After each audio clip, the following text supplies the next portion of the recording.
Welcome everybody on today's sit down episode. We truly have a beautiful, beautiful person next to us. And before we get into who the person is, I just want to run through her impeccable CV. The beautiful human next to us on the couch today started off as a radio journalist back in 1992. Most probably one of the most exciting periods in our beautiful country's history to be a journalist through that difficult, emotional, as well as technical period.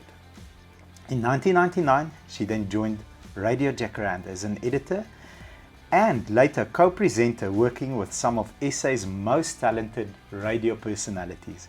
In 2016, she achieved a National Senior Certificate in Management with cum laude at the Foundation of Professional Development with USAID bursary.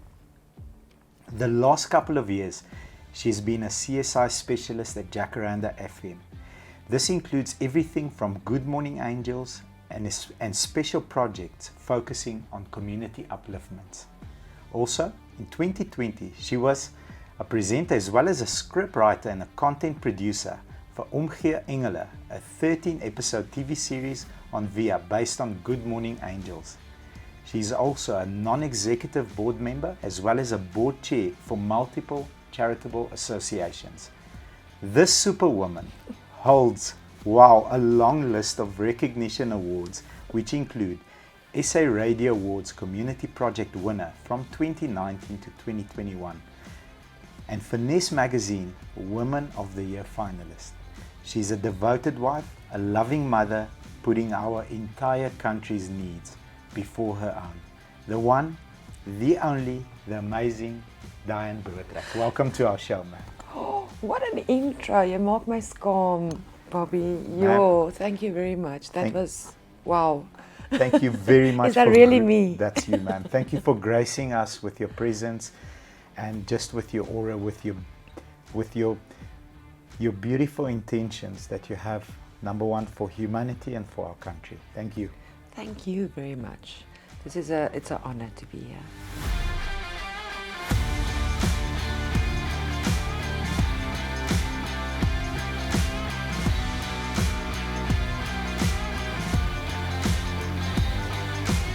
So, if we were to go back, I'm going to start off with my favorite question. Like 6-7 years ago, you're 17 years old. Yes. 17-year-old, you walks in, sits on the couch and says, here I am. What is going on through that incredible mind? Are you focused on studies? Are you focused on literature? Are you focused on history? Are you focused on boys? What's going on in your brilliant mind? All of the above. All of the above? All of in the which above. order? So, at the age of 17, I was in matric. My birthday is at the end of the year, November. Okay. So I was very much a matriculant. You know, you've got plans, you've got ideas. At that point, I was going to become a lawyer. A lawyer? Wow. I've always had this very strong sense of justice. Okay. And with what was available in terms of career paths and guidance and legal sounded like the right way of achieving that. Yes. So that was the plan. I loved history. That was my favorite subject at school, and all sorts of language, writing, and no maths. No maths. Standaard graad wiskunde. I would assume No in maths. today's Me too. No maths. I would assume in today's curriculum it would have been maths lit that I did, but I had standaard graad, which I got an A for. Just Beautiful. Well done. just saying. So very much, I did modern ballet. I was very, I was bislap. I could do all sorts of things with my body was very, very forgiving and very agile. I wasn't a great athlete, but I was always, I was that participant. I would get the certificates for deelname. Okay, good. I was a You had much fun. better cheerleader than I was an athlete, but I loved athletics and being there. My sister's she was the kind of athlete, she's 2 years older than me, that if she did something, she got provincial colours and went to essays. Wow. You know, so I grew up in that kind of a family. So it's tough to compete against that, eh? you know, she's very, very impressive woman in her own right, but we had completely different talents, and we lived basically different lives. We had different kinds of friends. So for me, it was music, it was writing, it was art, it was history, it was dancing, it was all of those things, and I'm going to be a lawyer. Beautiful. Yes, that was me. So you had fun. Yeah. It sounds like a fulfilled childhood, but what I always try and achieve with my first question is, I was confused. I had an idea of what I wanted to do, but I was confused, and I didn't, you know, I sort of ended up eventually doing what I intended to do. But most 17-year-olds, and from what I pick up, you're still discovering yourself. You're discovering what life is about. Like, what are my choices? What are my passions? So anybody watching, you know, this interview, and you're 17 or 20 or 25. I mean, I'm pushing 38. I'm still very confused. I'm still figuring things out. It's normal. Even the amazing woman that sits on the couch was also not, you know, crystal cut. I'm going to do this and I'm going to do this. And, you know, life takes you on a beautiful journey, and you are currently, you know, navigating one. But how does it end up to, you know, studying what you studied and then going into the field? How does that transition take place? Yeah, so the confusion happens after school. Okay, the confusion happens after school. So in school you are clear, like this, I've got lawyer. a plan. Boom. Yes, I'm going to be this. I was never. Get ready, matriculants. Yes. You're about to be confused. I mean, right? There's a Absolutely plan. agree. Then I start my first year at Tux. Be a jurist. Yeah. I wanted to be a prosecutor. Wow. Yeah. You wil pak uit deel. Ek wil. I want to be there because I've always had this thing about the underdog. I've always had a very strong sense of justice, right and wrong. Obviously, from my vantage point, yes, my right and wrong is not necessarily the same as yours. Yeah. But that's always been very important to me. So I start, and within, I think it was, my mom says, I always says I lasted till just after UL, but that wasn't the reason. I was sitting in private law class. This was in February, March. It was early on. Right in the beginning. Yes. And I got that feeling, that same feeling that I used to get in maths. And I kan nie asemhaal nie. It's like it almost choked me, and I thought, I can't do this. This was my plan. I can't do this. And one of my school friends sat next to me, and he reminded me of this at our 30-year high school reunion. And he said he will never forget that day. He sat next to me, and I got up and I said, I can't do this. Wow. And I walked out. Because I had that, it was almost a feeling of suffocation. I felt suffocated in this class. This is not my purpose. This isn't it for me. I loved Roman law because that's history. Yes. I loved Latin, and I loved the languages because it's language. But private law, which is actually what it's all about, felt like maths to me, and it suffocated me. And I walked out, and I didn't know how I was going to go home and tell my parents this. But I just knew I can't do this. Confusion.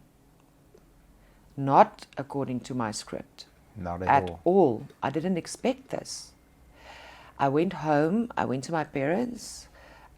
Well, before I went home, I went to the drama department at Tux. I spoke to the professor, Odendaal there. Walked in and saw all these black and white photos of actors that we know, you know, like Sandra Prinsloo, Brimilda, ek dink sy was daar, sulke tipe mense. And walked in there and said, I think I want to do drama. And he said to me, sorry, it's too late, the course has already started, you have to have, you know, you have to do auditions and things to study drama at Tux. So that this is what you can do, these are the books and the things that you need to read and look up on. And the next year, later this year, you apply. And then you come for your audition, and we'll see.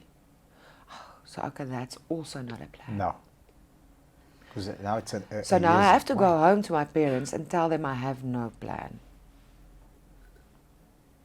So I go home, and I wait for my dad and my mom to come home from work. I said to them, I have to talk to you. Oof. I can't study law. And they said to me, okay, so what would you like? Because my parents had 3 children. They were both working. They don't have money to throw around. Yeah.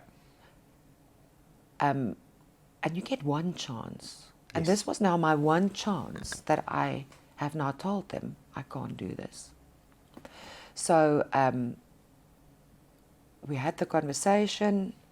I said to them, I think I want to do drama. They said to me, no. Hals oor kop. But you can't think about it. What else? I have no idea whatsoever. Well, you can't sit at home and do nothing. Definitely. Firstly, they said, thank you for realizing it at the beginning of the year, not at the end of the year after we've paid for everything. Yes. So we haven't even paid for the first semester. Just like the registration fee. So Yeah. for the so I carried on with letter spes Afrikaans. So I did evening classes so that I'm still at university, so that I can still think. Make a decision. Yes, make a decision. Look but for your calling. And my school friend's mom was working at it was still the Post and Telecommunications Department, and they had a job for like a receptionist, and I went and I worked as a receptionist. I'm the dropout. I've never been a dropout in my entire life. And my biggest job was to make tea for these men who are engineers who design tiki boxes. We don't even have those anymore. No. So that is what my worth was at that point, is to make tea for guys, for the engineers who design tiki boxes. Yes, my friend. Wasn't a good place for me. No. No. So, my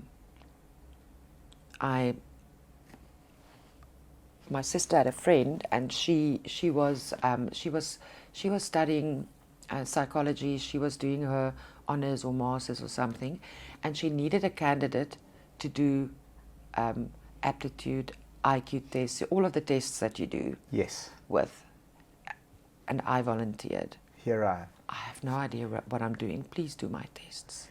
But it's beautiful how life works, because it presents you with opportunities at the time when you think like, I'm hopeless. You're starting to doubt your self-worth. Yeah. You just mentioned that, you touched that, and boom, God says, here's an opportunity for you. So my sister's friend, who's now one of my closest, dearest, best friends ever, we've been friends forever, for 30 years.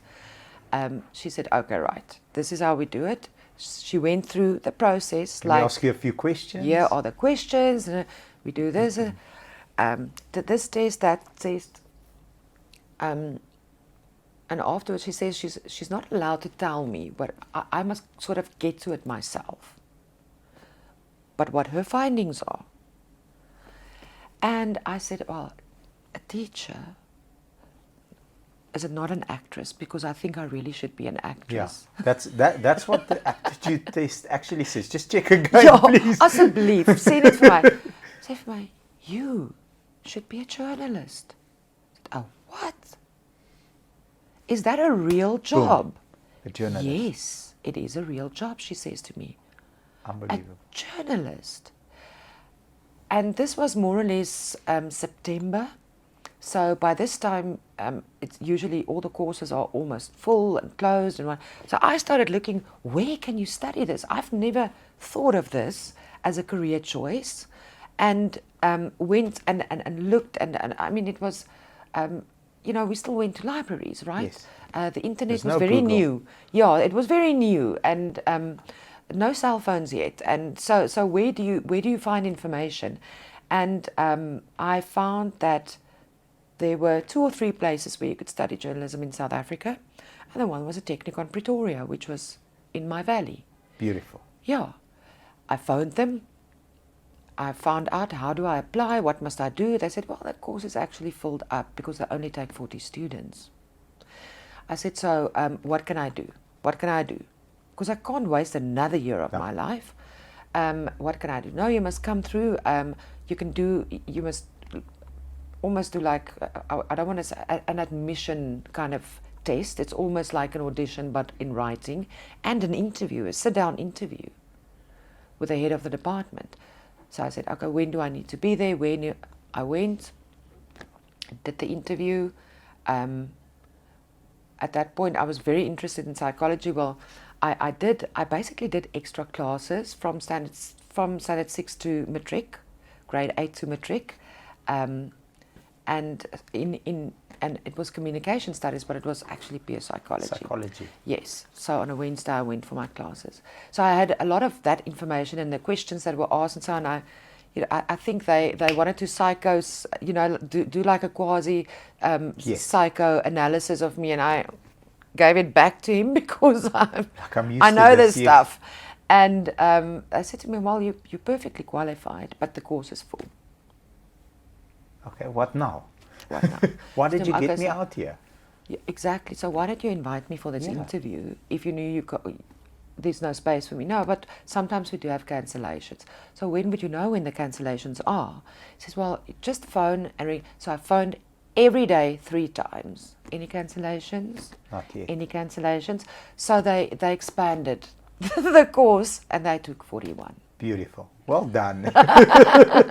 And then I studied journalism and never looked back. Never looked back. Never looked back. Amazing. Perseverance. Very much hit by the war of confusion that arrives after matric. It's okay to be confused because I'm sometimes being patiently aggressive is so important. I love that term. Very important. You have to. I know I'm going to do something big. What it is, you also can't be patiently aggressive till you're 30. No. You need to look for that opportunity and take it and run with it. But then you get in. You're student number 41, first time. Thank you for making that exception. And you begin this beautiful career that has taken you through a democratic election. It has taken you through, there's nothing, looking at it, we had an off-camera discussion. There's nothing that's happened in our country over the last, couple of years that you haven't been either directly involved in or reported on. And that you can write 10 books, not 1 or 2, 10 books on 10 different subjects. It's amazing. If you could go back to that initial interview, you aced the interview because you had a very much unfair advantage over the psychometric test that was thrown at you like it's okay, it's nothing. But on day one, for anybody, and your life lessons will be evergreen for anybody starting off their career, journalism or media content, because that field has changed a little bit, a lot. What would you have loved to take back with you on day one that would have served you in a way that you can say, wow, if I had this, then I would have maybe shortened my journey by 2 years or 6 months or 10 years? What's the one thing? They say that journalism is the first draft of history, and history is my thing. Journalism is the first draft of history. Makes sense because you are recording what people will read about 50 years from today. Which is not even 50 years because in our history, everything happened very quickly. That's true. So when my daughter was learning about the road to democracy, and I could tell her, yeah, that's what he said, and then he was there, and this is what he wore, because I covered the story. Yeah, amazing. So there was there was that. That is what I would have taken back to that interview to become a journalism student. Yeah. The way that you look at your career today versus in the beginning, because Without the experience, you develop a thick skin after a while when things happen. And what I must say is that what I would take back there is that this isn't it. This isn't it. This isn't it. This where you are now is not it. Do not try and control your future so much. Do not try and plan too hard. You can't really plan events. The only thing you have control over is yourself, because things happen, right? Yes. And your response to situations. So don't be so set in your ways of how this path should run, because I wanted to control it. We all do. I wanted to be the captain of my ship. And then life taught me it doesn't work that way. So be more agile and open to take different avenues than the path that you decided this is the right way. And I was very judgmental. I know this is right, this is wrong. I have the strong feeling about what right and wrong is. You're not always right. Yeah, because sometimes you don't have all the information. Don't tell people how they feel. Listen, and listen with intent. Wow. I'm busy reading a book right now, Never Split the Difference. And it's a negotiation book written by an FBI agent. And he said, the first place where you win is to listen with intent. Yes. It's exactly. And that took me a long time. That lesson took me a long time to learn. A long time. I think it's not a golden nugget that you throw at us. It's a golden brick, because it really is. That's why I'm a little bit lost for words, but I'm going to compose myself.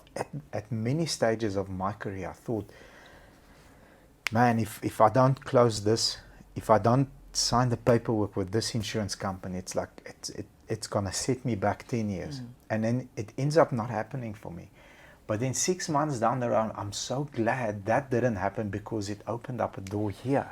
Exactly. Because when I was going to study law, our ouderling was a prosecutor. Yes. And he brought papers and paperwork and things and said, well, with your marks and your the subjects you have, everything, it's perfect. You're going to get a bursary like this. Yes. I didn't get it. You didn't get it. And I couldn't understand, because there was another girl in my class her marks weren't as good as mine. I wasn't fabulous, but I mean, I was decent. You were deserving, yeah. I was decent. And her marks were definitely less than mine, and she got a bursary. And it's a state bursary, because you studied to be a prosecutor. And I thought, this is unfair. Yeah. My version of what's right and wrong and fair and not fair. Yeah. This is unfair. And that day that I got up and I walked out, I realized if I had a bursary, I had to stay. You had to stay. You had no choice. So sometimes it's okay to lose. If you stayed, and, I mean this from the bottom of my heart, millions of South Africans would not have been as positively affected by the hundreds of charitable events that you've been involved in, and you stirred up and you created. So thank goodness the other girl, I'm sure she's fantastic. She's a great prosecutor. She put many people in jail. Yes. Thank goodness that you didn't get it. So whoever the decision maker was, well done. And that's the very first time that I didn't realize it at first. Obviously, it took me a while to get to that realization. Oh, wow. And for the first time in my life, I thought, okay, maybe I don't have this all planned right. Maybe what I think is right isn't always right. I started, it started for me to realize that, not everybody has to think like I do. And I realized that, okay, maybe I must sit and start listening. Beautiful. Love it.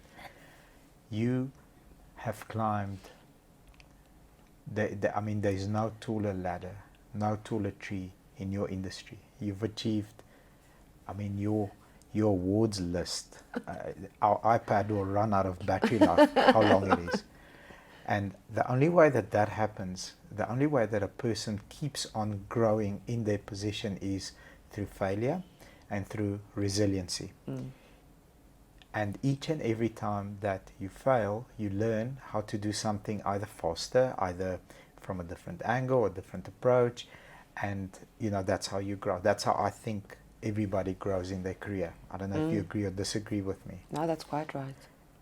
If you were to share a couple of your failures along your journey, again, you know, we're not getting golden nuggets today because we're always looking for the golden nuggets with every guest. And I think in today's just bricks coming our way. If you were to share a few of your failures in your career path or in your journey that we can learn from, and perhaps maybe not make the mistake. There's no such thing as mistake because you learn and you grow from it, but maybe take your lesson so we can make a different type of mistake and not make that one. Biggest failure in your career? Sure. I'm thinking of. I've never really spoken about this because I'm really ashamed and embarrassed. But I'm going to share it with you now. Thank you. This is an exclusive, ladies and gentlemen. Sit back and enjoy. So it was the 95 World Cup rugby. Okay, good. Nee? Good. So I've already, we've been through the elections. I covered at that stage it was, dit was nog die Volksfront. Yeah. That was the political party campaign that I, by default, got to go on because everybody had been assigned at that point to political parties. And then I don't know if you can cast back your memory that far, but the IFP and the Volksfront were the last two parties to say, okay, we'll also participate in the election. Okay. There was a lot of pushback, and so there weren't any more SABC people because I was a junior. I mean, I was 22, 23 years old. It was pretty much like I'm not agter die ore. Yeah. And now here I am put in a team with 3 people to cover a political party campaign. This is a for very the technical 94 position. elections. This requires a professor because you can say one wrong thing here yes. and it will end up exploding. So what was really cool about, and this is where I really got respect for planning and timekeeping. General Constant Viljoen was a military man. So if he said the event starts at 2, it starts at 2. Where a lot of my colleagues did not have the same advantage with the other political parties because the PIC says it starts at 2 and then it starts at 5 tomorrow. But we live in Africa. This you know is what Africa I'm saying? Time, except in the army. so for me that was made easy, and I also worked with experienced people. Nick Whiteley, who came from Cape Town, and Andri Satege, who was a journalist in Pretoria for many years longer than I have. So the 3 of us with a little team. Okay, so we've been through that, all of that. I worked, I voted, I standed in the queue with Andries, and we started crying, and here we are going to make our mark for the first time. Wow. And I've been through all of those learning curves and moments, and okay, so now I'm working at Monitor and Spectrum, and I worked there for a month or 2, and I started being being put in editor position to put out the program. So we were working on this really creative thing because the 95 World Cup is happening and the final is happening, and it's the Friday before the final. We're building up. South Africa is playing against Park. New Zealand. Beautiful. In the 95 World Cup. Jonah Lomu is here. Yeah. What do? We have to do something creative about this. Yes, ons die spannetjie werk, and so we decided, how do we stop Jonah Lomu? Who do we ask who's not a rugby person or whatever? How would you stop a gorilla? Yeah, you can't. You have to shoot him. Or let's phone the zoo, and asked them how to stop. Did this whole little piece about this, put it out on air. First phone call I get is from a very well-known South African whom I respect so much, who said, "Who put this racist crap on air?" No. And I'm like, "Excuse me? What? Where? When did it happen?"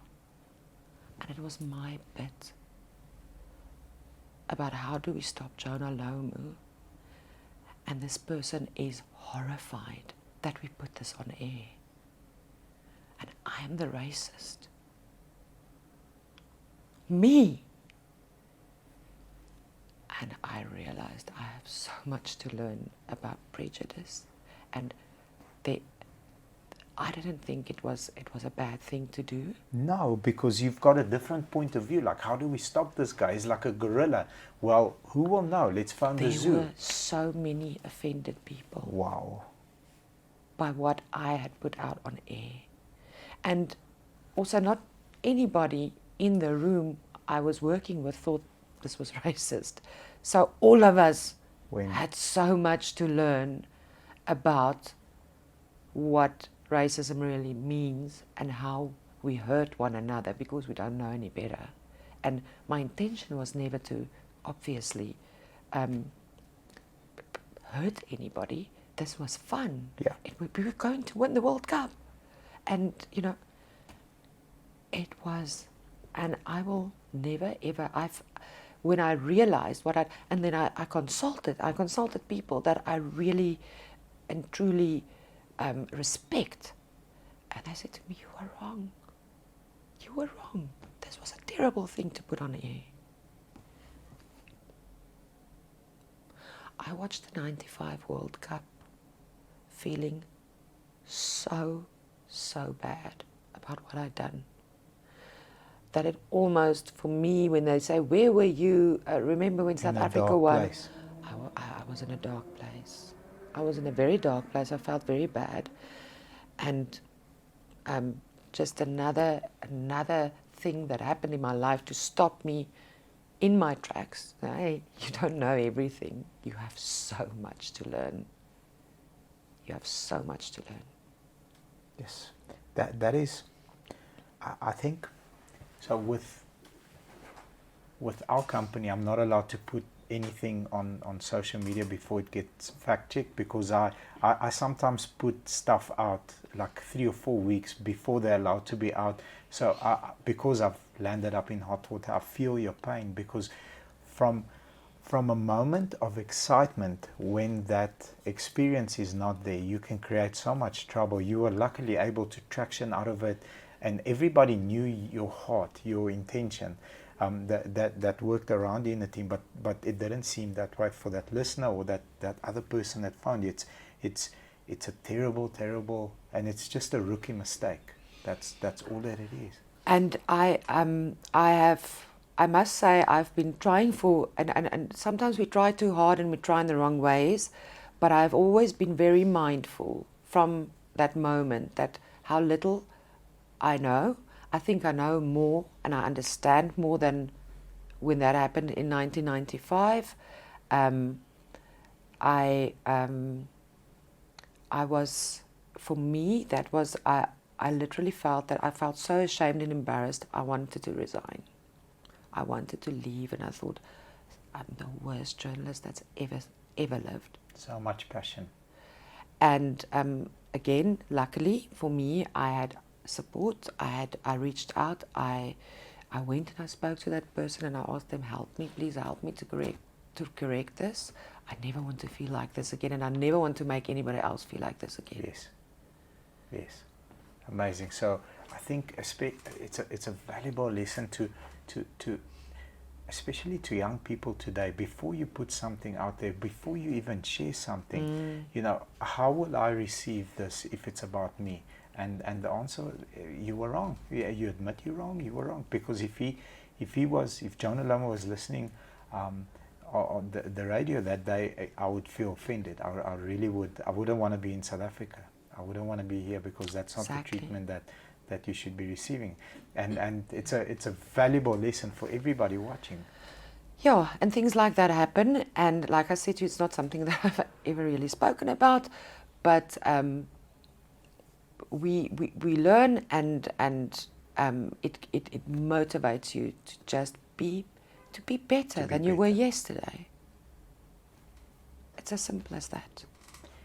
It takes a village to raise a young man and a young woman, and through the journey of life, I'm sure there's been thousands of people that have touched your life and course corrected you. But if you could say, these are the three that come to mind first, in no specific order, who would those people be, and how did they change your perspective of what is actually versus what could, and what is sometimes is not really what is, but what can? Well, I always say if there was an Olympic event in parenting, my parents would be the gold medal winners. Beautiful. I love that. Well done. Every year, every 4 years, every time, I have amazing parents. They, like I said, we were not rich people. We didn't have wealth ever.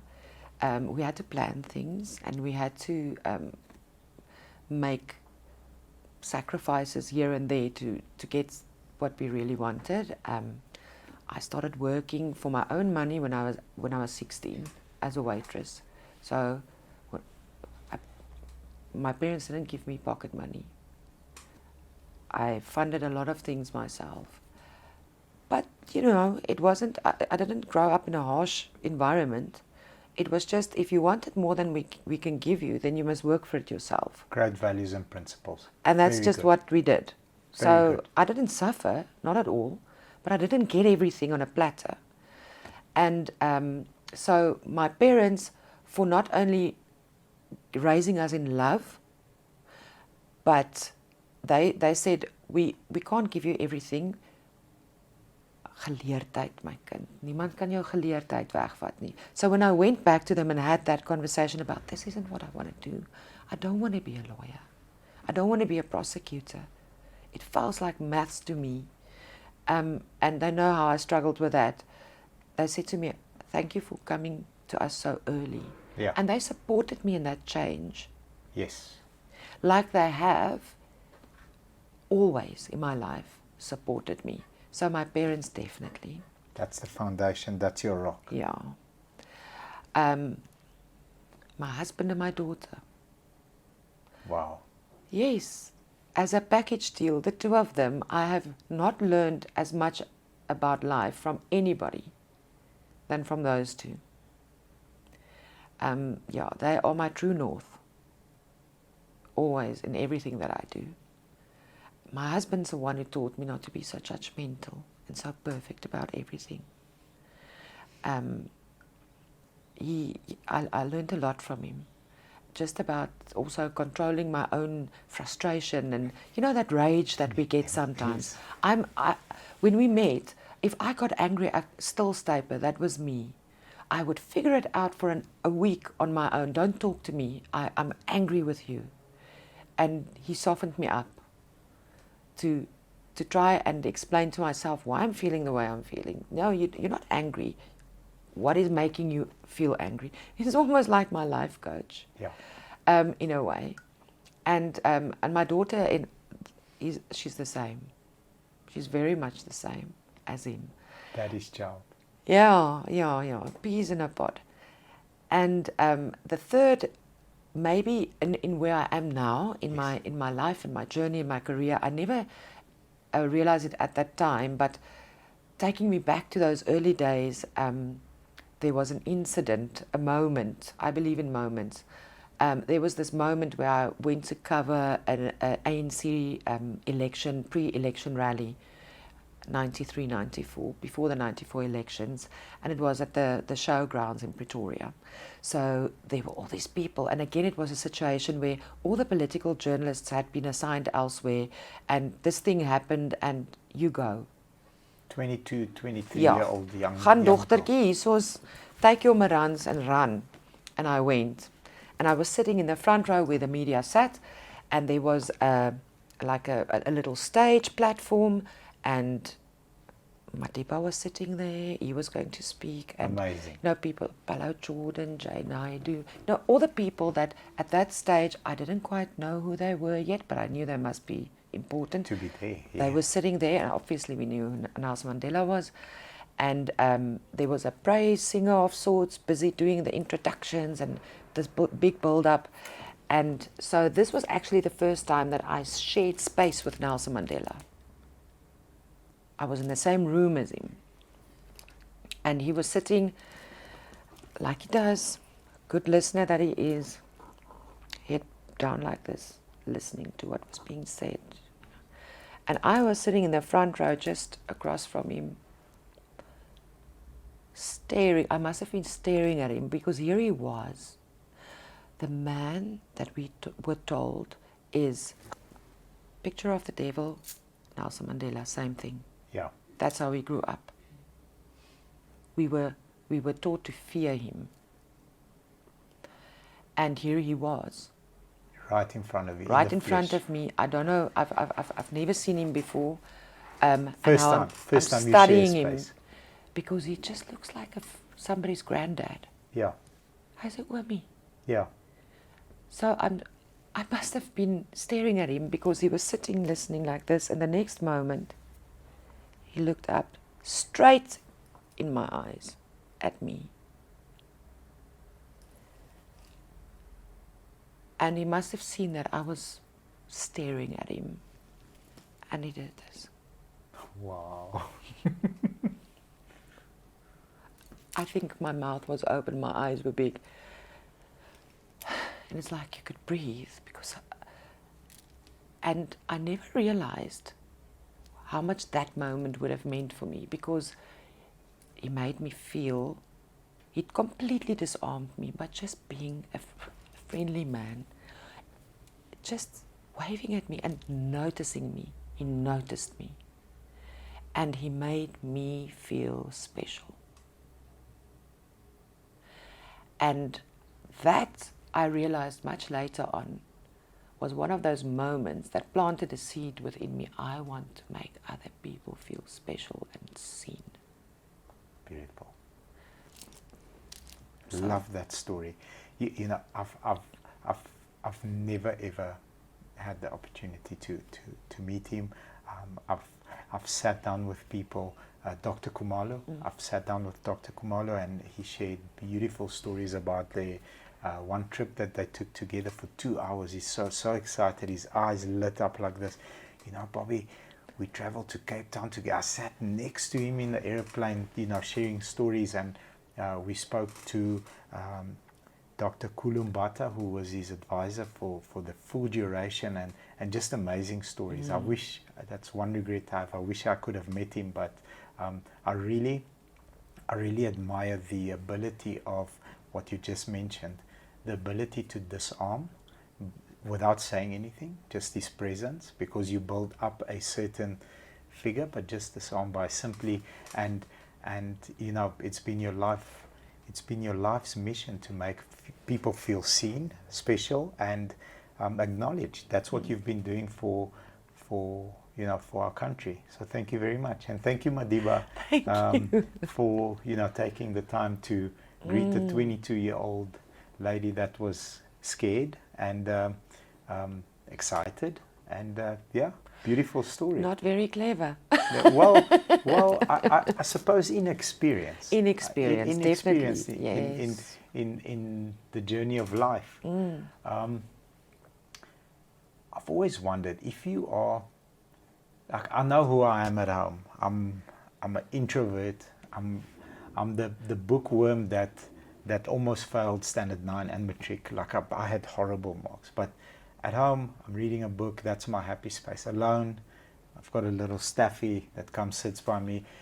Who are you when you are at home on your own and there's no pressure of, I have to hit this deadline? And I know those days don't come very often, but who are you as a person at home? Well, this morning, because I didn't go into the office first, I actually had time to sit on the stoep with my husband and have tea. Nice. Yeah. And with Willow, our German Shepherd, Robin was still sleeping, and he played me something that he saw, music video that he saw, and of John Mayer and Ed Sheeran. Oh, wow. Together on stage, 2019 Tokyo, doing John Mayer's Believe. Okay.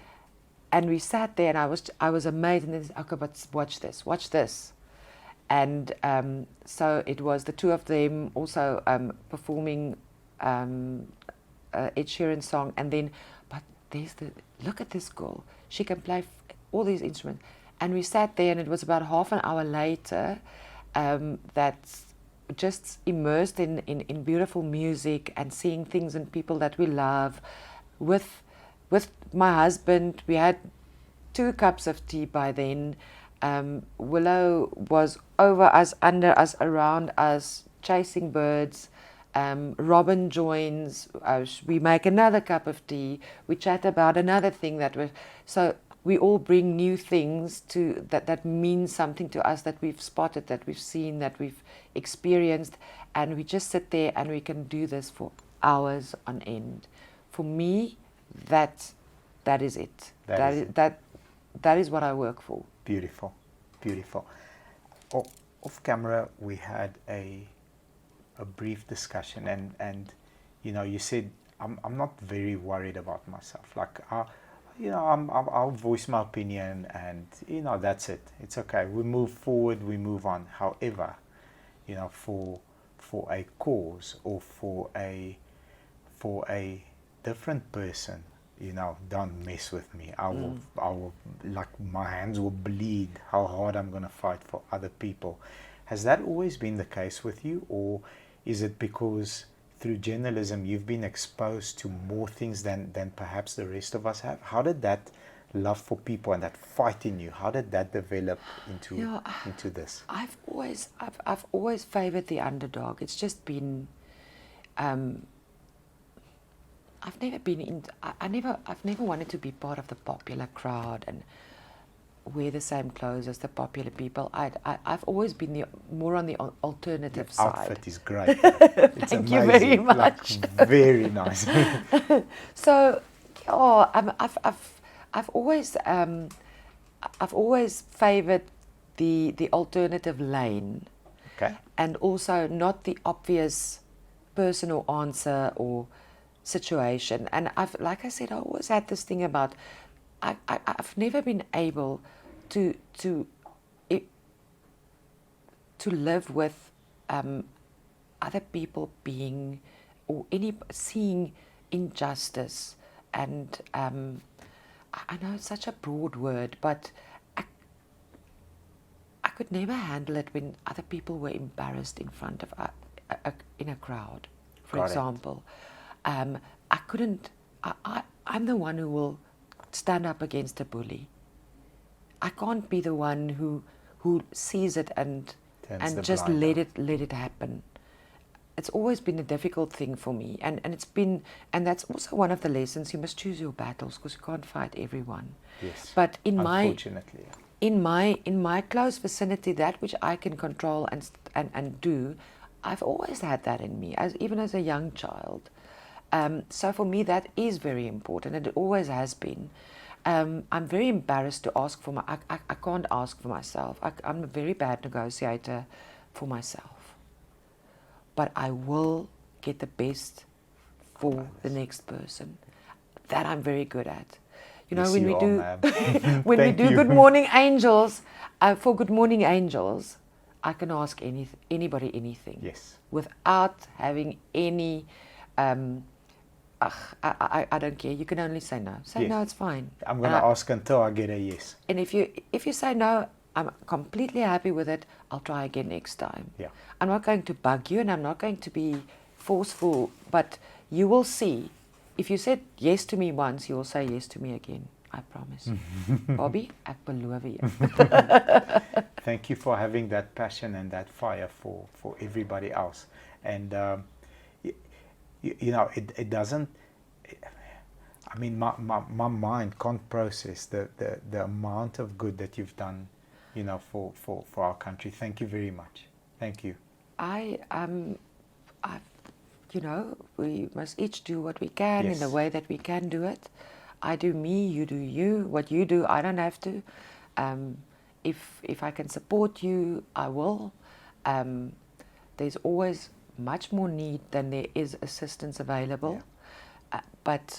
And it can be very daunting. It can be very daunting. During COVID, we received up to 1,000 requests a day. Wow. On Good Morning Angels for assistance. I will vet you. When we help you, it will be because you really need it. Don't take chances. And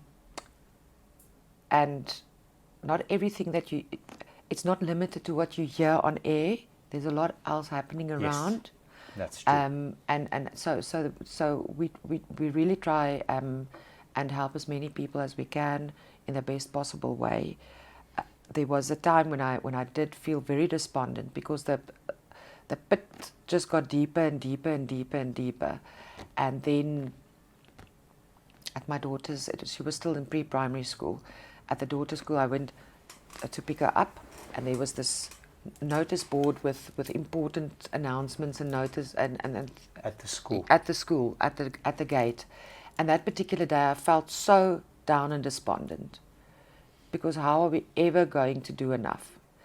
And there was just a handwritten note. Tannie Christa het geskryf, if as one person I can't change the world, let me change the world of one person. And that was exactly the message that I needed to see at that point. Because I've just adopted that as my motto. We can't do everything for everybody, but don't stop trying. Take it one day at a time. Beautiful. Thank you very much. And to get to this state of mind or state of understanding, you've obviously stepped on a few landmines throughout your career as a young journalist. You know, I can already, you know, I'm going to name one landmine, and that's, you know, judging people too early. Don't judge a book by its cover, because having a perception of what somebody should be and is, and then getting I mean, that's boom, that's exploding in your face to be like, okay, I didn't expect that. If you don't mind sharing maybe, you know, a few more landmines that you've stepped on throughout your career that you're like, oh man, I wish I didn't do that. Like, if that would have ended so much better if I didn't step here, then we can save the GPS coordinates and, you know, jump over them. If only, we had a map like that. Yeah. Well, you're gonna help us create one. Yeah. Well, the one thing that I can immediately think of is don't ever think you're the master. The moment you think, I've got this, boom, boom, life claps you against your head. Boom, boom, boom. A few times. Never, ever think you've got all of the answers, or you've mastered this to the best. Also, don't worry about the credit so much. Everybody wants to take credit for good things. I think it's human nature, but it's okay. Love it. As long as the work gets done. Love it. That's okay. Yeah, that's your credit. It's not the recognition. As long as the work gets done. As long as it's done. Don't write off people too early, but also don't make them heroes. Oh man, I've made those mistakes so many times. Before they've proven themselves. That's valuable advice right there. You sometimes build someone up, and you only measure them according to your thought of what they actually are, but they're not producing the result or putting in the effort that they should be to be able to earn that status. That's very valuable advice. And also, don't be angry with people if they are exactly what they tell you they are. People show you who they are. Yeah. People, I mean, I've worked with all sorts of people. I've closely. If you know that this is who they are, and sometimes people need certain qualities. We talked off camera about people who are really good at what they do, performing artists, for example, Yes. and like I think even athletes and people who are the best in what they do. They're not necessarily nice people to live with. Absolutely. They're difficult people to live with, and when those people are difficult, it's not their fault. Yeah. Accept them. So if they are exactly what they're telling you they're going to be, don't be angry with them. They told you. Yeah. I'm not the best in the world because I care about other people. I'm the best in the world because I care about myself. Don't be angry with them. This is how they are. Yeah. This is what they need to be where they are. And it's a difficult lesson, that one. It's a difficult one, and you either accept it or you move away. That's it. Got it. You can't change. Some things can't be changed. Yeah, you can't change everything. No. Yeah. No. Sometimes accepting and working around that. Yeah. But I respect people that tell me, listen, for example, off-camera discussion, I've got a manager that's purely driven by finance. I want to make money. Okay, great. What else do you want? No, that's what I want. I want my kids to go to a private school, and I want to live in a gated community in this area. Crystal clear. Yeah. Like, where have you been? Like, I can't, like, I want 50 of you because now I know how to drive you. Then you'll have a second manager that says, no, but all he cares about is money. He doesn't care about X, Y, Z. I said, yes, that's how I drive him, with money. You can't drive the next person the same way. But at least I know. If I know, I can work around it. And if I can't, I'm sorry. Our values and principles are way too different. And maybe in the future, because we all evolve, we can do something together. Love your advice. Another big, heavy golden brick coming our way. Thank you. So, you've covered, I mean, there's nothing you haven't covered in the last 30 years in our country, both sports, financial, political, you know, you've had fun. If you were, I have. definitely, if you were to, like, there's the top 3 or 5 or 2 stories that come to mind, like, I really enjoyed covering that, or I really, this was scary, and if you don't mind sharing. The very, very first story that I physically went out on Yes? was Boipatong, the Boipatong Massacre. Oh, that was your first. Yes.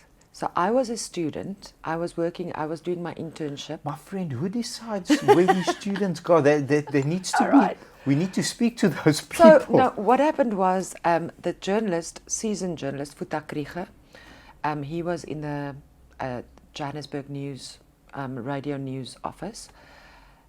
He was going to cover that story. And I was an intern. I was a bulletin writer, and then I asked the editor, can I please do a month of field journalism? So if you're in the bulletin office, that's where you sit and you write bulletins that newsreaders read. Okay, so you're processing the information. And you give them highlights, basically. Well, you give them the script, and they read it. So they read what you write. Okay. But you have to compile it and obviously do it in the right way. And, you know, you can't give somebody news that isn't there's a bit of accurate and structure, checked. yeah. And yes, and properly written. And so there's a style and so on. So that's where I was working as an intern and learning, which was great. We worked awful shifts, 3 o'clock in the morning till 2 o'clock in the afternoon, and then you're off for 2 days, and then you work from 1 o'clock in the afternoon to midnight.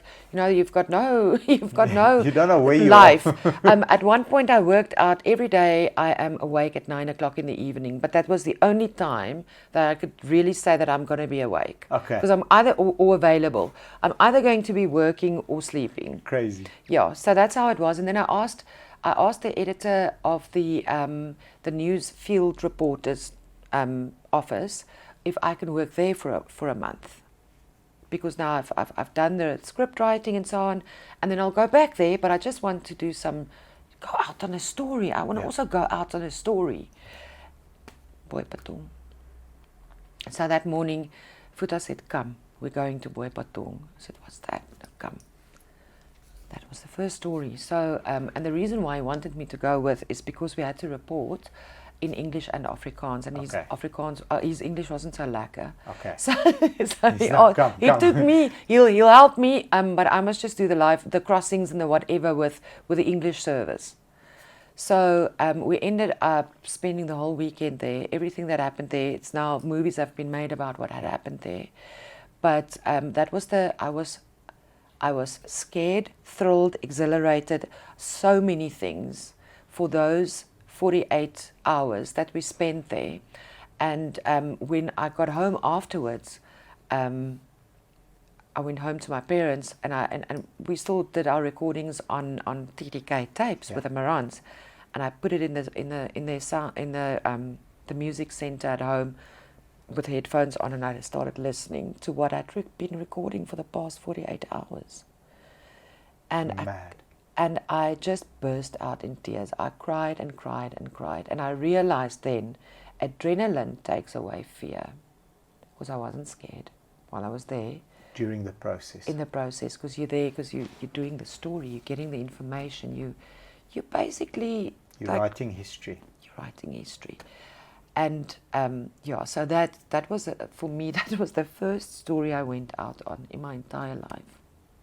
Geez, my friend, that's it. That's mad. So what's next? Obviously, the whole '94 elections. That was very technical. It was. And it taught me a lot about myself, about working as a journalist, about how important it is for journalists to work together, to have the right friends, to know the right people, to ask the right questions, to stay quiet when you need to. So much. It was an information overload. After that, the Truth Commission. Okay. Truth and Reconciliation Commission, the stories that come out, and for me, I've always been a storyteller, a story writer. Stories have always been a part of my story, and just hearing people tell their stories, listening to what people say, what it is that upset them. It's not the same thing. It upsets you as me. Yeah. And if I don't listen to what you say to me, I won't understand. But that's the key. Listen with the intent of understanding. Exactly. Because then conflict resolution is easier. Yeah, much easier. So, that was amazing. Those years in the field, I read TV news in the evenings with Riaan Cruywagen. I learned from him. That's amazing. He is an absolute icon. He's an icon. And I mean, I was so intimidated. I was so scared. That's where I learned. No matter, you get wannabes who think they're famous. Yes. And they think they're the big deal. This guy was the most professional gentleman I've ever worked with in my entire life. Professional to a fault. Beautiful. So professional, kind, taught me, he was so open to teach me, supportive, and an absolute kind gentleman. And that from Riaan, I learned, from Cruywagen, I learned that you're never better than anybody else. He's the best at what he does. Yes. And he doesn't walk around like he is. I have worked with the best. So I'm not really impressed by, whatever you have to sell me. You be a diva elsewhere. You don't know what you're talking about. Yeah. The people who are really good are not divas. Not divas, and like you said, very open to share their knowledge and to teach. Very generous, incredibly generous. Yeah. I've got a business mentor that I sit down with twice a month for 90 minutes, and he's so far ahead in terms of where I am in growing our company, that he's just 1,000 times bigger company than thousands of times. Doesn't have an ego. has got zero problems on answering a very technical, intense question that could leave him exposed, doesn't think about a political way to on. Boom, that's how you do it. Like, really? Yes, that's how you do it. True professional.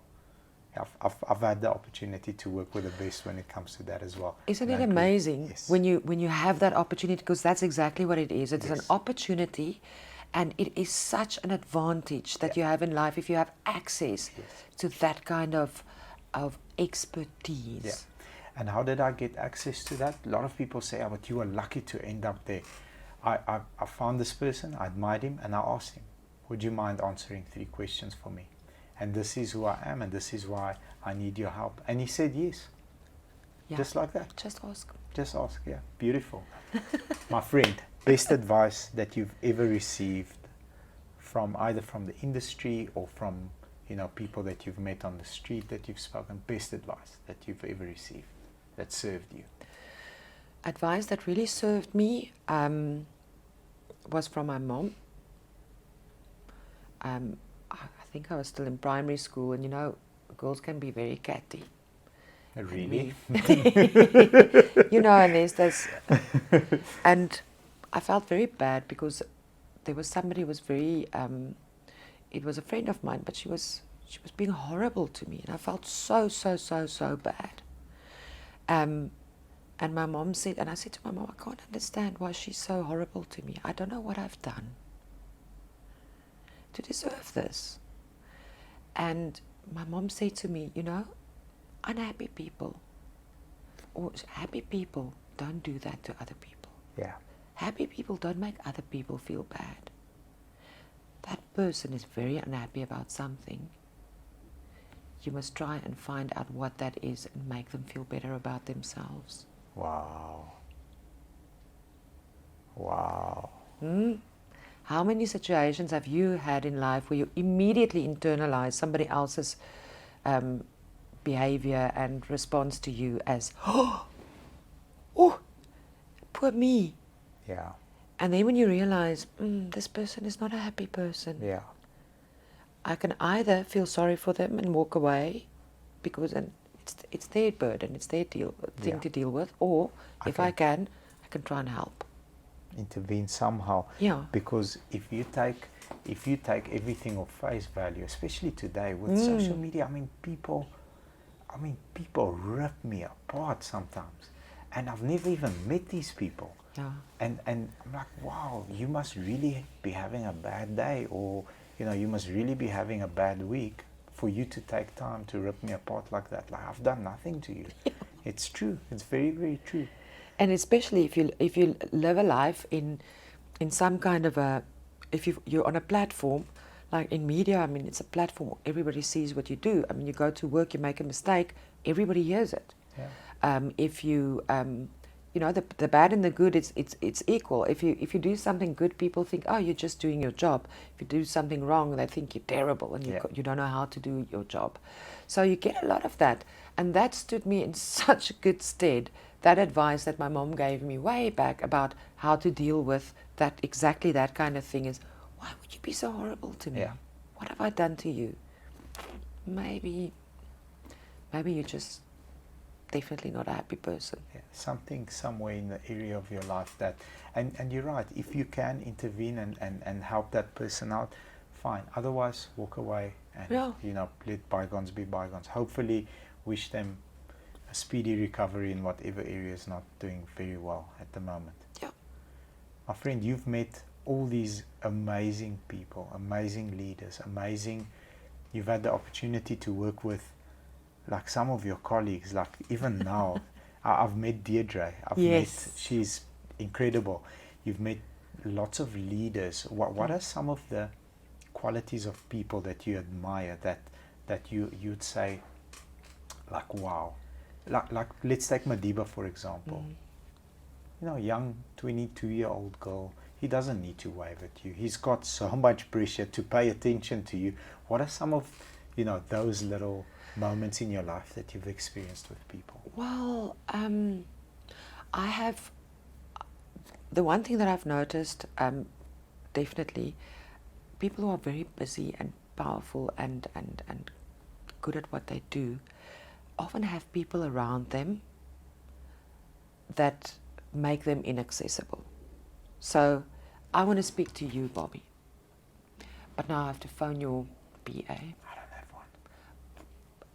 A lot of people have those. Got you. They have this parameter to keep away, the riffraff, and then you build up this idea about the person that's behind that person. That's not then true. it's not at all the same person. It's not at all what they are like. So you must, for me, people that are really powerful and influential are people who decide themselves how they spend their time. Got you. When you get to the point in life where you dictate how you spend your time, who with and what with. And why. And why. Wow, that's a big one. That's a I big think one. that at that point, that is when you know You've got influence over. you've arrived. You've arrived now. You've made it. You've made it. Also, I always thought that you must be able. We all must be multi-skilled. Mm-hmm. And I always thought it was very important to be able to multitask. No. If you really want to do something well, you only focus on that. Yeah. The one thing, one of my favorite books. Yes. Focus on one thing at a time. Yeah. So, you've heard it here first. Even ladies can't multitask we as well as can. they. No, Bobby. I'm not saying that ooh, we I'm can't. gonna be in I'm trouble. saying we can, but we shouldn't, because then we do a lot of things almost okay. The quality of the product The is quality not as suffers, good as my friend. as it can be. The quality suffers. So yes, we think we have to and we can and we're doing it. Stop doing it. Stop it. Stop it. Stop it. Just focus on that one thing. Get it Focus done. on one thing at a time. You can do 10 things on one day very well by focusing specific time to specific things. Got it. So I admire people who can manage their time. Wow. Beautiful answer. Love it. Love it, love it, love it. You've spent time with probably everybody that a lot of us, watching this this video. Yeah, it's a movie. Your Is it a life's movie? Yeah. Ooh. But if you could go and spend an entire day with someone, who's that person for you that you look up to and say, wow, I would really love the chance to spend a full day, and what would you ask that person? Does that person have to be alive and No. be famous? No. Okay. Dead or alive. The one person that I would absolutely love to spend a whole day with is my own grandfather. Wow. Okay. But I want to spend the day with him at my age now. He died when he was 52. Very young. Yes. And he made such an impression on me as a very little girl. I would love to have been able to meet him now as a 52-year-old, him, and me at my age now. And 32? Yes, 32 and a bit. And I would love for him to meet me Yes. as a grown-up. And I think he would be proud of me. Two things happen. He's very proud, and he's extremely very proud. Yeah, those two things happen immediately when he Because meets you. I'm a middle child. I, for a long time in my life, thought that I was adopted because I'm so different to everybody else in my family. And then my mom sat me down there one day. She says to me, no, you're not that different, because they maths, my brother's an actuary. Wow. My sister is the sports. And we did the standard grade. Yeah, no, You know that's what I'm not saying? actuary aspirations that No, you both have. my parents are accountants. Really? Yes. And Oh man, like that's I told you, my sister is this amazing sportswoman, and she's a geography teacher. And here I am, the creative, the dancer, the writing things, recording things, playing radio with my dolls. That was me. So I really felt that I didn't fit in always. And I was the middle child, so I felt sorry for myself. And then my mom said to me, "No, let me tell you about the Gleasons, because that's my granddad's, my mom's maiden name. Gleason. She said to me, this guy is a journalist at the Business Day. Wow. Yeah. This one is a writer. This one is a this one is a that." And my grandfather, I didn't know him I didn't know what he did for a living. Because you were very young when he passed away. I just know that he worked for KLM. And that he worked then it was Jan Smuts. Yeah. And that he always brought these cool plane things that we played with. But I didn't really know what he did there. So he was in communications. Amazing. And then one of my most prized earthly possessions is a press release that my grandfather wrote when the DC-10 came to South Africa, when KLM brought the DC-10 in as a fleet. Beautiful. And so I think the two of us will hit it off like nobody's business. What's the one question that you'd ask him? Why did you go so early? Yeah. Sorry. I wish you were still here. He's in a better place than me and you are, and 100% proud of you and all that you have achieved, not only for yourself, but for our beautiful country. Thank you so much. I really do appreciate that very much. That's from the bottom of my heart, my truth. It really is. Thank you. You've written, oh man, like nothing that you haven't written about. You're a big reader, obviously, because writing is an inspiration from reading, I think. Yeah. What are some of the most impactful books that you can think of, like 3 or 4, 2 or 1, that you'd say, wow, that really gave me a different perspective, or that really gave me, a slap to not look that way and go that way? Do you have those 1 or 2 books? There are so many. It's so difficult. It's such a difficult I'm question. It's sorry. like, what's your favorite song? I'm sorry. I'm sorry. What changed, I would say, what changed my life perspective or the way that I approach things isn't necessarily self-help books or inspirational books, or it's stories. My life's about stories. The one book that was on my bedside table for a long time, just because it gave me comfort that it's there, is The Unbearable Lightness of Being. Unbearable Lightness? The Unbearable Lightness of Being. Okay. Written by Milan Kundera. It is, I actually saw the movie first, and with my favorite actors in it, and black and white in Prague, and it's war, and it's beautiful, and it's a love story. And then after I'd seen the movie, because I saw the movie at a movie festival, and it changed. It felt to me like it almost freed up my mind, just to think the way that I think about things and find beauty in the things that I find beauty in, because what I thought was beautiful was very rarely what other people thought was beautiful. It was the offbeat, and I told you that was my path, was the offbeat one. And so I got the book, and then I read the book, and every so often I would reread the book, just because it was a mind freer for me. Yeah. And it almost gave me that that confidence in my approach to things, and not worrying too much about what other people are doing. So that is definitely one. I would say when I met my husband, one of the very first things that he taught me was The Hitchhiker's Guide to the Galaxy. The Hitchhiker's Guide to the Galaxy. Yes, it's ridiculous writing. It is a funny story with funny people and funny things. Douglas Adams.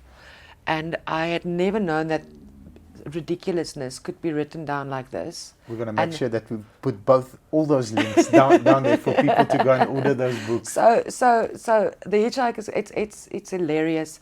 I also love John Irving's books. Prayer for Owen Meany, the Cider House Rules, Hotel New Hampshire. He wrote about offbeat people and their offbeat stories.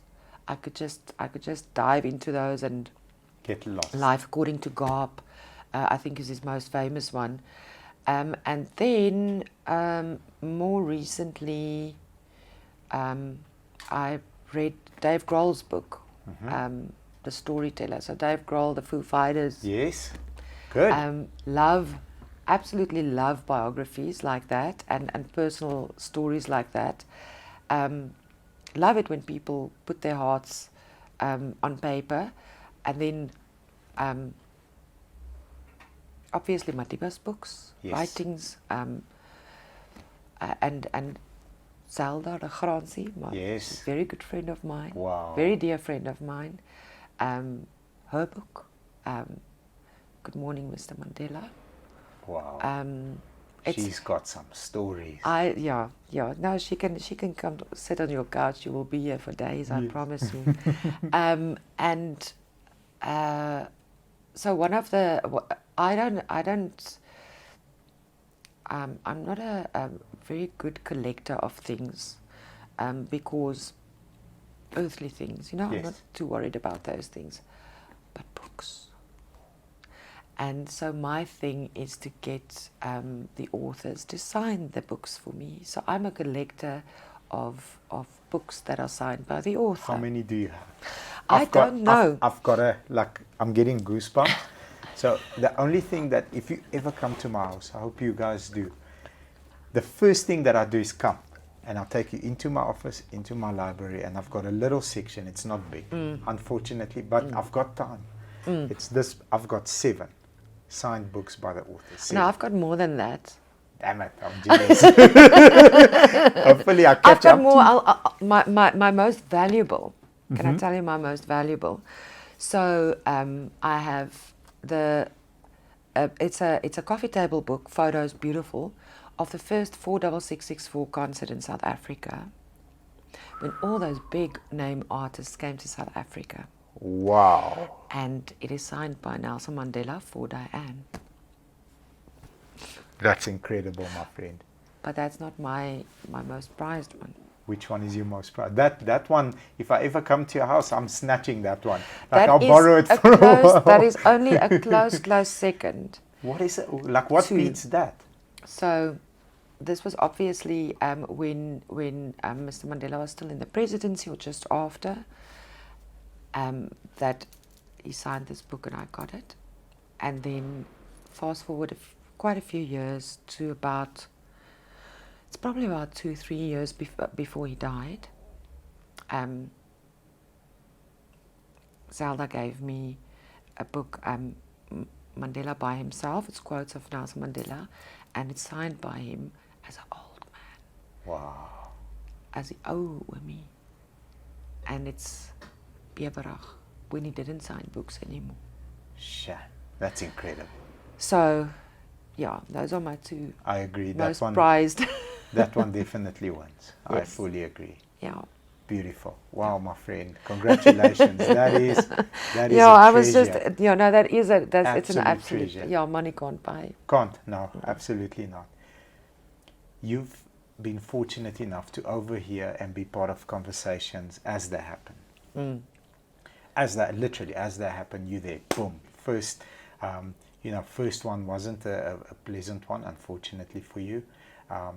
But if you could be a fly on the wall in a room where things are getting discussed, I wanna pick that brilliant mind of yours and see which angle you go, because this question I'm very excited to ask you. Who's in the room and what are they discussing? What is being planned in the room that you would like to overhear? Well, I don't know if you're not going to be impressed at all by my answer, I think. I'm sorry, Bob. I think I would have loved to have been a fly on the wall when Monty Python were writing the Flying Circus sketches. Okay. Just to see that creative process, just to see. I think it was mad. Well, It was absolute unbridled ridiculousness. To have those brilliant minds who were, they all studied at Oxford and yes. all sorts of places. They were highly intelligent, highly qualified people who gave it up for comedy. Yeah, went and did that. Yes, went and did that. You could have been a doctor and you became that. Just that incredible sense of humor and the banter that must have gone on to create something like the Dead Parrot sketch. Yeah. It is ridiculous. Yeah. It is ridiculous. And I could sit and laugh at that for hours. It's the best escapism for me, is that ridiculous. Can you imagine The being conversation. in that room with them while they're creating something like that? Or creating any of the ridiculous things that they did, just to take you away from reality. Yes. I don't want to be in a room where Godessa is being discussed, because we all know what happened there and how it happened. I don't want to be in a room where Donald Trump and whoever has. I don't want to be there. Love your answer, because it took me off guard, because that's where I thought you'd go. I love your answer. No. Like, you went. No, like, I've been there, and me, possible. I couldn't care about, what they do, what they say, why they said what they said. I don't care. What I want to be, where I would like to be, and I couldn't be, and I didn't have access to, was to something that would make me laugh for days. Bring you joy. And bring joy. My friend, thinking about it, I would love to be a fly on the wall next to you, because that's some mad conversation, and that's some crazy creative. Or you're there when Queen recorded Bohemian Rhapsody the first time. Yes. Yes. It was a thing of beauty, Yes. and it still is. Yes. Love the movie. I love the movie. The movie was. I absolutely. When Jim Morrison and the Doors were doing what they were doing, I would have loved to have been there, and to see all of that. Yeah, and how that creative process takes place, and what do they say after they record it? It's like, I'm happy with that. Did they think this was good? I'm happy with that, or I don't know, I don't like it, but put it out anyway, and then poof. Yes. To see how did they create something that is such a classic and that is so incomparable. Nothing like that. Nothing like that has ever been done. Can you imagine if you were in a room with Leonardo da Vinci while he was creating one of his creations, or discussing it, or talking, to hear what other people said about it when they saw it the first time? Yeah. Geez, Leo. Look, what are you doing? Now this chick must either smile or not. Yeah.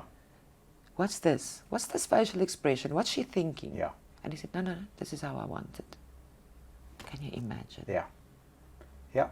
Because you're right. Especially people that are at the pinnacle of a creation, musically, art, business, whatever. They are normally, from what I've seen, they're not very. They've got a little bit of fear. So like, I'm not good enough. That's a sign of a professional. Like you said, you know, it's not Mr. Riaan Cruywagen. You will talk to me when I look at you. He was not like that. Not like that at all. He's professional, and he's always well prepared, because he's afraid that he might not be good enough, and he's there to perform. So love your mind. I'm loving our conversation a lot. Yeah. So let's create more things that are things of beauty. Yes, agree. I mean, that's why, you know, our channel exists. It's not to monetize, or our channel exists because stories like this should be shared, and you are an absolute inspiration to millions of South Africans, and lots of people not only appreciate what you do, but would love to follow suit. And, you know, going back through your beautiful journey can help them make decisions to end up where you are currently and help millions of people. Are you I don't think you are a car girl, but let's ask you, are you a car girl? Because you're not very materialistic. I'm not materialistic. What was your first car that you ever owned? Oh my goodness. I was very proud of this car. Tell me it's a Golf. Not a Golf. Okay. It's much better than that. Much better than It's that. not much better than a Golf for your first car. My very first car was a Fiat 128. 128. Stylish. Those were the flat ones. Nee, No. Vipsterkie. Okay, Vipsterkie. 128. Wat Got soos 'n you. boksie gelyk het. Got you. And it's cream colored, but we called it the blonde The Fiat. blonde. Okay. And the reason why I got that was because a friend of my mom's was selling it. Okay. It was their car. It wasn't a planned. It was just an opportunity. Well, it was available. Okay. And they said, okay, they will buy it for me, but I have to pay it back. Okay. And also the people it's family friends of ours who didn't have children and who looked after their stuff very well. So there wasn't like. Nee, daar was niks glad nie. So hy was baie mooi en and also I think my dad knew that he mustn't buy me a fast car. Okay. You have a heavy foot. Okay. I have a heavy foot. Nice. So I love speed. And so I had the Fiat, and the Fiat taught me everything about cars that I know.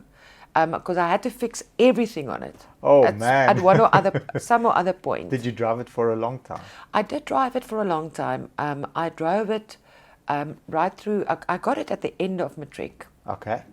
Because that's also when I turned 18 in November, and before the end of the year I had my license. Nice. Because I wanted that freedom. Yes. I was on the way. Yes. And I had the car. On the way to be confused. On the way to drive in a hurry.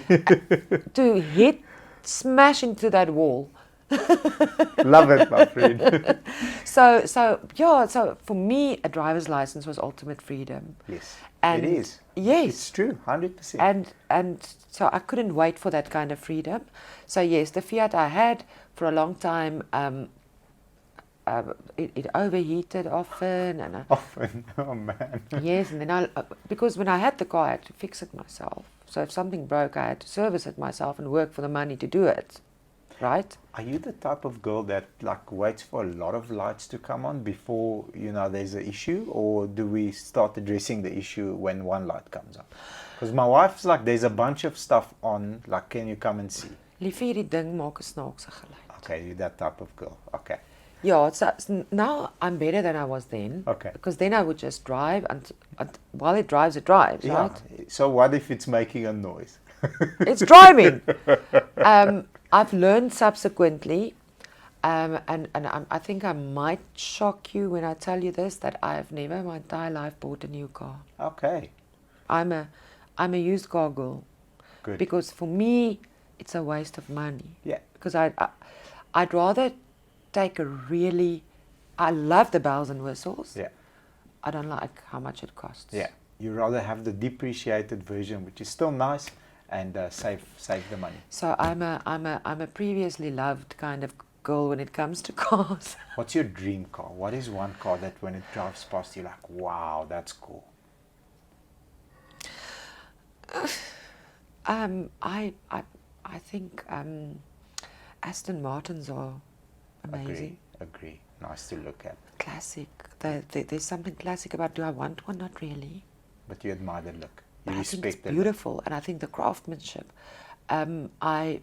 Before I bought the Fiat, the garage up the road from where my parents lived had a second-hand E-Type Jag for sale, and I wanted that Jag with the wood paneling, and Those it was are like worth millions today.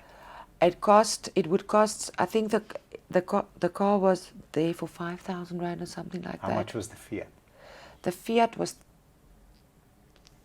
cheaper than that, 3.5. Nearly there. I wanted that E-Type Jag with everything in my heart and my soul and my being. It was the most beautiful thing I'd ever seen. Still is. Still very beautiful car. My dad and a friend of mine said, do you know how much this is going to cost you to keep on the road? Maintenance and services. You cannot afford this, but it's only 5 grand. I will work for it. No. it's a bad idea. Yeah, probably was. So that to me is still, it's a beautiful car. I love it. I would like to own one of those though. Hope you own one in every color that they made them one day, my friend. That's what I hope for you. What's next? Where can all your fans get involved? How can they reach out and serve? There's many people that share your mindset, that share your ideas of what life is, and the spirit of giving. Happy to hear that. There really is. How can they reach you? And what's next? What can we expect? You know, what are some upcoming events? I know you're very involved with Good Morning Angels, but what are some of the other projects that people can get involved in? Well, there are exciting things up the road, and I will share it when it happens. Okay, great. So I'm excited. For Good Morning Angels, my door is always open. I'm open for any suggestions, any offers of assistance. Angels at jacarandafm.com. A lot of my day or my work week, I've now tried to manage my time, my time better. So there are portions of my week that I sit down and I read mails. Okay. So you actually get to read that mail yourself? I read all of them. Okay, great. That's good to know. Yes, angels at jacarandafm.com. I read every email that comes in. I've got a system that I mark what category it would fall in. If it's something that we can't help with, there is an auto reply to say to you, if we can help you, we will get in touch with you. If not, please accept that we will not be able to assist. At this current time, yeah. Yeah. So I believe it's very important that people must get a reply. Yes, and agree. I cannot reply personally to every mail. It's impossible. Yeah. So that's why it's there. And yeah, so angels at jacarandafm.com. Send a mail. I will see it. I will read it. I will respond to it. Beautiful. Yeah. My friend, this is truly an episode that didn't give us golden nuggets. You threw golden bricks at us like constantly. I hope I didn't break you. No, man, keep them coming.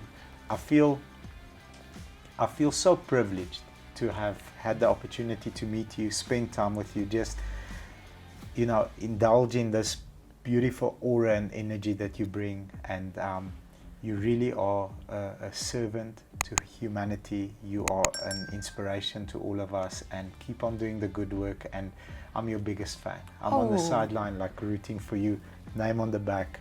I really enjoyed this. Thank you for sharing your time. It means so much to me. I cannot explain to you how honored I am. Likewise, I really enjoyed this, and I have a feeling, sir, that this is not the last time we sit together. Thank you very much. I hope that feeling, I also have the same feeling. And I hope watch this space. Yeah, thank you so much. Thank you.